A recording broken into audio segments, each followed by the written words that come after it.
In a world dominated and regulated by words and numbers, there are hundreds of millions of people who live with the lifelong disability to read.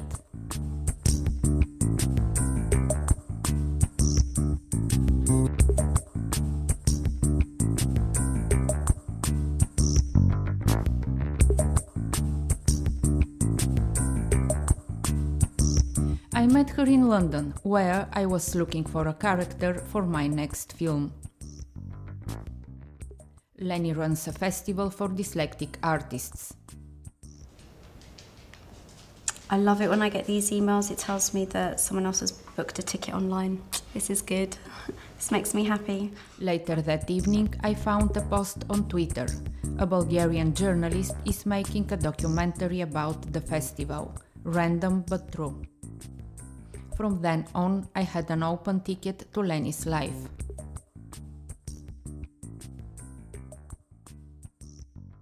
Her dyslexia makes her confuse P with B.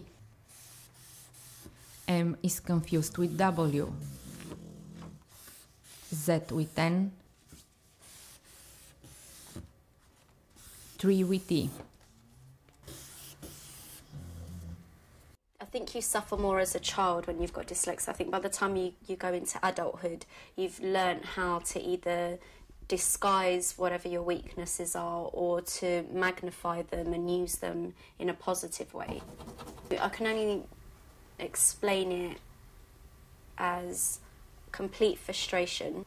So for example, that word, I read it automatically as starting, and then it was like, oh, it's not starting, it's starring. Mm-hmm. So things like that. So it's words that are really similar that I struggle with.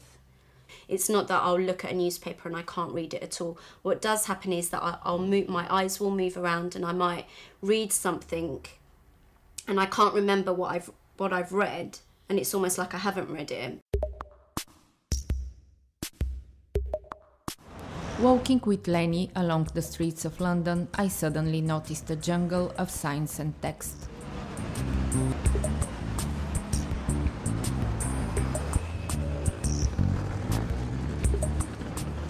For me now, I've just got to a point where I'm oblivious to it, which I think is why I haven't learned how to drive, because I don't want to have the pressure of having to learn all of the road signs, and like sometimes if I see a sign and it says you can only turn left, I will turn right or something, so like it's quite dangerous.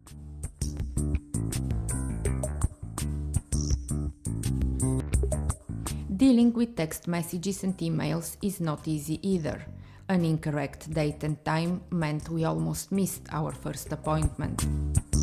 I do a lot of retracking, like I'll send an email and then like we spoke, it's like, oh, like, so you kind of make plans and then quickly change them when you realise that you've made an error. And because I've got so much to remember, it's also my fault, like I should write everything down, but I'm always usually doing like 20 things at the same time. So as soon as I got off the phone to you, instead of writing it down, probably the phone rang again, and that 7 o'clock appointment was probably for someone else, and I was at the theatre and I met someone else at that time. So it's like a cross-pollination of stuff happens. And I think the funny thing is, even among the chaos, like look around, you can see it, there's order.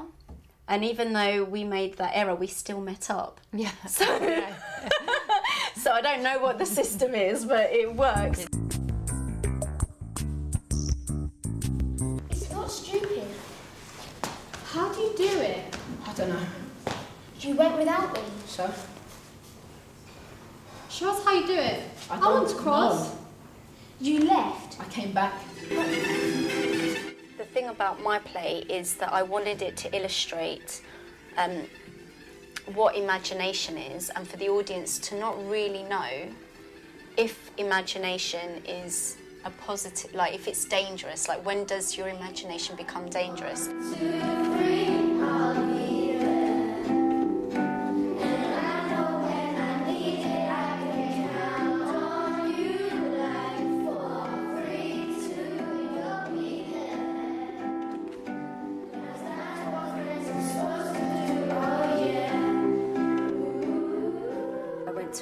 America and I was working out there, and I was working with a lot of actors, and we'd devise things and I'd create situations out of nothing, and then together we'd like devise a story and then we'd produce it. And then I thought I really like this free, fresh, almost immediate way of storytelling where you don't have to sit in a quiet space with your computer and think of a story at the beginning and then work your way through systematically, that you could begin telling a story at any point and it should be an active experience. It shouldn't be a solitary experience. Bye. See you, Charlotte. Bye.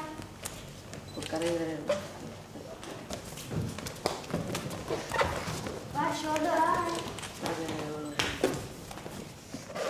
A lot of people are like, oh, I didn't quite understand it. That makes me happy. I'm like really excited. So an adult came up to me and they're like, Lennie, I feel really uncomfortable watching that. Like, I don't know why, but that's really spooked me. And I'm thinking, wow, if theatre, you come to the theatre, you know that it's not real, you come to the theatre and you still feel uncomfortable, then that's good. I've created something in you. I've like moved something in you. I spend every minute of the day with her because I work from home, so she's always with me. And then when I go to meetings, I try to go to meetings where she can come along as well. She's the company mascot, so everyone knows that where I go, the dog's going to be there as well. She was born in prison, so because her mum's a pit bull, they took the dogs off of my brother, and they had to destroy the mum. So she's a bit crazy. She thinks she can fly. So in her life, she's jumped off of the 2 buildings. So many stories with this dog. Born in prison, jumps off buildings. There is one more challenge in front of Lennie: how to make her festival a profitable business. I don't know, I think dyslexics have a big issues about being told what to do. And I think that's why I set up my own business, because I don't really want anyone telling me what to do. I want to always be able to have the freedom to have an idea and to go through with it.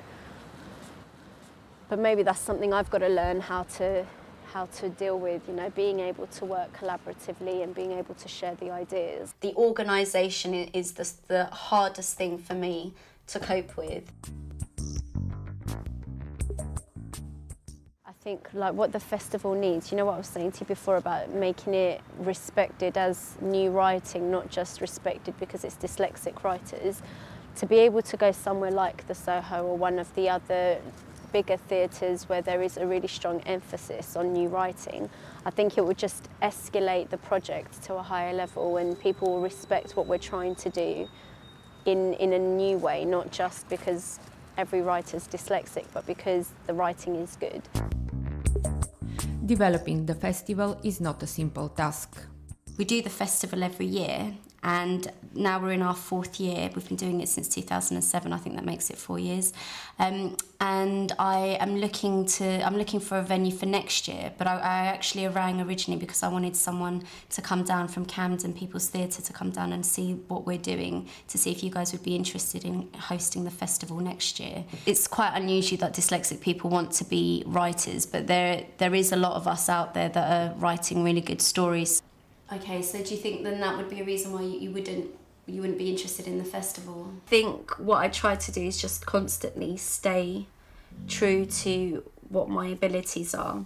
And I think because in the past I was always pretending that there wasn't a problem, that I wasn't dyslexic, that I tried to avoid letting anyone see what the weakness was, I kind of almost feel like now that I'm proud of being dyslexic, that it's a rebirth in myself and in my energy. And I think that's the biggest, I think that's what makes me motivated.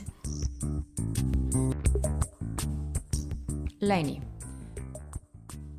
one of the hundreds of millions of people with dyslexia who live in this world dominated and regulated by words and numbers.